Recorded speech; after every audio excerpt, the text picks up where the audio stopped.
안녕하세요. 신사임당입니다. 오늘 할 얘기는 멘탈 케어 하는 법입니다.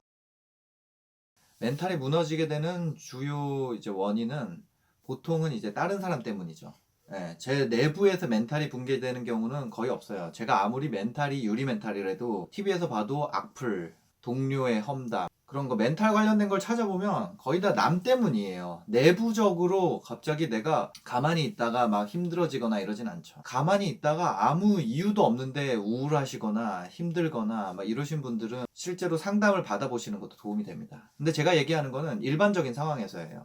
그걸 해결하는 방법은 내가 뭘 하는지 남에게 안 알리면 됩니다. 직장인 분들이 사업을 시작하게 되면 남한테 말하고 싶어서 안 달라는 상태가 돼요. 보통 자기계발서 보면은 그런 얘기가 있어요. 내가 어떤 목표를 하면은 주변에 얘기를 하고 막 도움을 청하고 네트워크를 활용하고. 근데 그거는 진짜 그렇게 멘탈이 탄탄한, 그리고 목표를 향해서 쭉 나갈 수 있는, 어떤 주변의 시기와 질투, 불평, 불만 이런 게 있어도 다 떨쳐버리고 나갈 수 있는 의지력이 강한 사람들 얘기고, 저처럼 보통 사람들 되게 의지박약하고 막 집중 못하고 회사 생활할 때, 그리고 사실 되게 학창 시절에도 아싸였고, 내가 막 회사 생활을 잘하고 승승장구하고 막 끌어주고 앞으로 내가 비전을 보고 당당하게 나갈 수 있고 이런 사람이면 이런 딴 생각 잘 안 하거든요. 내가 막 창업하거나 이런, 그쵸? 예, 그런 생각 잘 안 합니다. 그런 분들은, 왜냐면 회사에서 핵심 인재로 분류해서 그런 분들은 이끌어주기 때문에 연봉도 아주, 이 사람은 연봉 테이블이 다르죠. 근데 저처럼 약간 좀 떨어지는 학교 나와서 이런 분들은 다른 거를 해야겠다 이런 생각을 많이 하게 돼요. 어쩔 수 없습니다. 저도 공감하고, 제 얘기는 이런 걸 하는 건 좋은데 주변에다 절대 알리지 말라는 거죠. 첫 번째로 사업을 하기 때문에 실패할 가능성이 굉장히 많아요.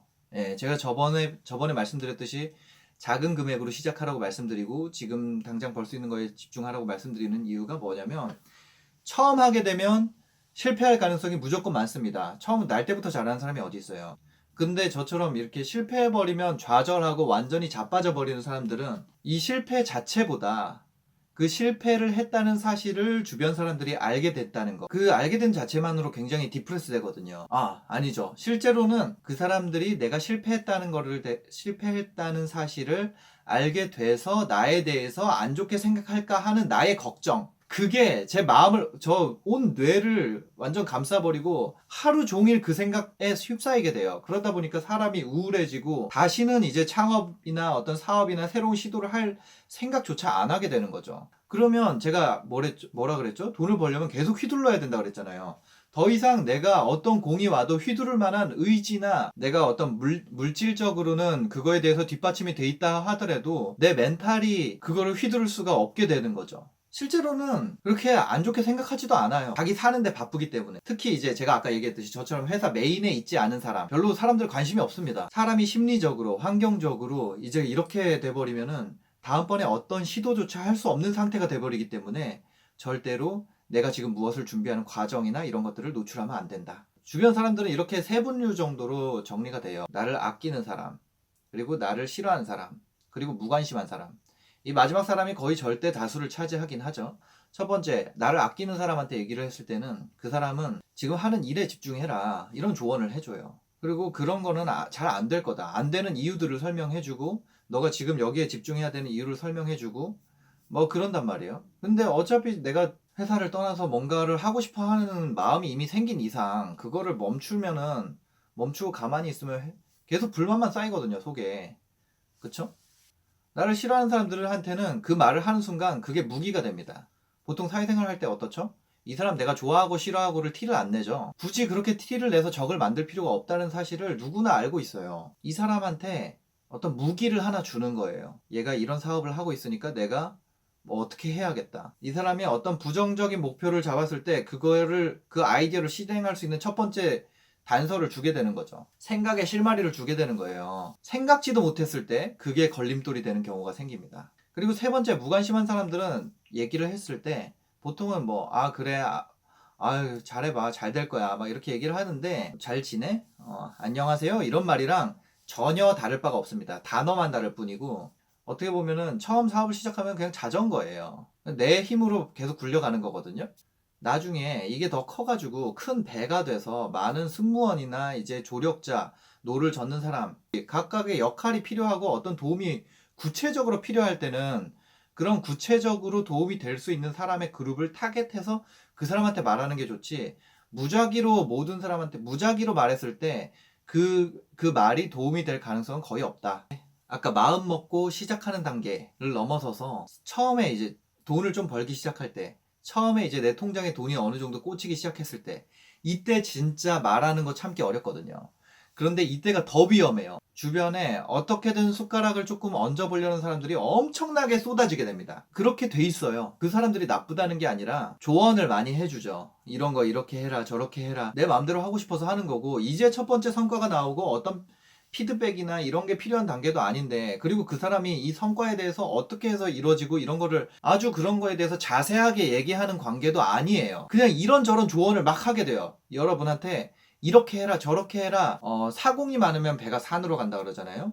여러분 사업이 완전히 망가지게 됩니다. 나중에 이 조언을 가지고 얘한테 뭐 어떻게 뭐 이득을 봐야겠다, 뭐 그렇게까지 계산적인 사람은 없겠지만은, 그래서 사공이 많아질 위험이 매우 높아지는 기간이고, 혹시 도움이 되더라도 아주 미미한 수준입니다. 왜냐면 아직 내가 이뤄놓은 게 미미하기 때문에, 사업이 이제 스타트해서 첫 번째 피드백이 나오고 뭔가 할 수 있는 단계가 되면 요거를 어떻게 더 키우실까에 집중해서 생각을 해야지, 아직 그렇게 생각의 방향을 확 넓힐 수 있는 단계가 아니거든요, 처음 하게 되면. 근데 넓힐 수 있는 단계가 아닌데 아이디어만 막 주입이 되고, 특히 그게 내가 아주 나의 깊은 사정을 모르는 사람들한테까지 막 쏟아지게 되면 내가 하려고 한 방향조차 잃게 된다는 거죠. 더 돈을 많이 벌게 됐을 때 문제가 돼요. 왜냐면 여기 단계에서는 막 주변에 얘기를 하게 되는데, 이 단계가 지나면서 알게 되거든요. 주변 사람들한테 내 사업에 대해서 막 떠벌리고 다니는 게 나한테 결코 득이 되는 게 없구나. 그래서 이제 더 벌게 되면 오히려 말을 안 하게 되죠. 내 사업에 대해서 말을 안 하게 돼요. 많이 벌게 되면 그런 거를 깨닫게 되고 그렇게 되거든요. 그럼 그렇게 되면 어떻게 되냐? 말한 사람들 있잖아요. 처음 피드백을 얻었을 때 말했던 사람들. 그 사람들이 다 여러분을 보고 저 새끼 변했다, 이렇게 얘기하게 됩니다. 제가 그런 걸 너무 많이 봐왔고, 내가 진짜로 앞으로도 계속 조언을 끌고 가고, 아니면 이 사람의 얘기가 도움이 되지 않더라도 나는 이 사람이랑 이야기하는 게 즐거워, 진짜 그런 사람 아니면 굳이 사업의 초기 단계에서 얘기할 필요가 없다는 거예요. 그러니까 진짜 좋아하고 내가 함께 하고 싶고 그런 사람한테만 얘기를 하세요. 안 그러면 여러분이 만날 사람도 많아지고 점점 바빠질 거예요. 그러면 결국엔 어떻게 되냐? 여러분이 쟤는 변한 놈, 돈 벌더니 변한 놈, 아주 싸가지 없는 놈, 이런 소문을 들으면서 적을 확 만들게 됩니다. 주변 사람들한테 처음부터 얘기하지 말아야 되는 이유는 사실 최종적으로는 여기 있어요. 그러니까 내가 잘 되고 바빠지더라도 계속 연락할 수 있는 사람이 아니면 그냥 얘기하지 말라는 거예요. 처음에는 여기저기 뭐 누구 뭐 한다니 가서 얘기하고 어디 가서 얘기하고 이러다가 나중에 돼서 그런 관계를 다 소홀해지게 되면 어쩔 수 없는 부분이 있다고 하더라도 그게 여러분한테 상처가 되고 그 타인에게도 상처가 되고 사업도 힘들어지게 되는 원인이 될 수 있습니다. 그러니까 여러분이 하고자 하는 것, 이런 걸 주변에 절대로 알리지 마세요. 그걸 말하는 것이 창이 돼가지고 여러분을 코너로 몰 거예요. 절벽에 계속 밀리게 되고 거기서 떨어지게 되면 그 사람들은 신경도 안 써요. 그런데 내가 뱉은 말들이 나한테 창이 돼서 돌아올 거예요. 저도 그런 부분 때문에 사실 유튜브를 해야 할까 말아야 할까 굉장히 고민을 많이 했는데, 근데 저는 너무 부럽더라고요. 유튜브로 잘 되는 게 부러워. 그래서 하는 거예요. 너무 부러워서. 저 고등학교 동창이 막 노래 부르는 걸로 아주 유명해졌더라고요. 저 가진 게 이거밖에 없습니다. 전 지금까지 계속 경제방송에서 일해왔고, 뭐 사실 SBS 미디어연에 가서도 경제본부에서 일했고, 끝나고도 제 사업 하는 거예요. 아는 게 이거밖에 없어요. 저 학교 다닐 때도 팍스넷에서 일했어요. 대학교 다닐 때도. 사업을 한다는 거는 일반적인 인식으로 봤을 때 우리나라에서는 그렇게 좋지 않아요. 철없고 덜 떨어지고 뭔가 하여튼 그런 부정적 인식이 많아요. 사람은 어떤 목표에 따라서 움직이거든요. 근데 주변 사람들의 목표가, 여러분도 그렇게 살지 않았겠지만 지금까지 여러분들이 잘 되는 것이 그 사람의 목표가 아니기 때문에 100% 도움을 줄 수가 없는 겁니다. 제 목표가, 직장생활 하시는 분들 KPI 있잖아요. 여러분들의 KPI가 제가 잘 되는 게 여러분들의 KPI가 아니잖아요.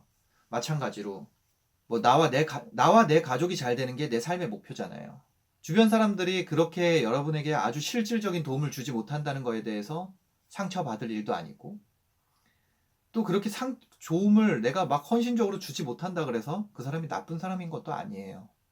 그냥 세상은 그렇게 돼 있고, 그렇기 때문에 의지력이 떨어지는 사람은 괜히 나를 코너로 몰아서 쓰러졌을 때 다시 일어나지 못하는 상황으로 만들 필요가 없다. 이런 말씀을 드리고 싶은 거예요. 그러니까 절대로 얘기하지 마세요. 제가 그런 걸 겪어봤고, 또 그런 문제에 부딪혀봤고, 의지가 또 꺾여봤고, 안 그래도 의지가 없고 의지박약인데 아침에 일어나는 것도 힘든 여러분들이 쓰러졌었다는 사실을 아무도 모르게 비밀로 하세요. 침묵은 금입니다. 감사합니다.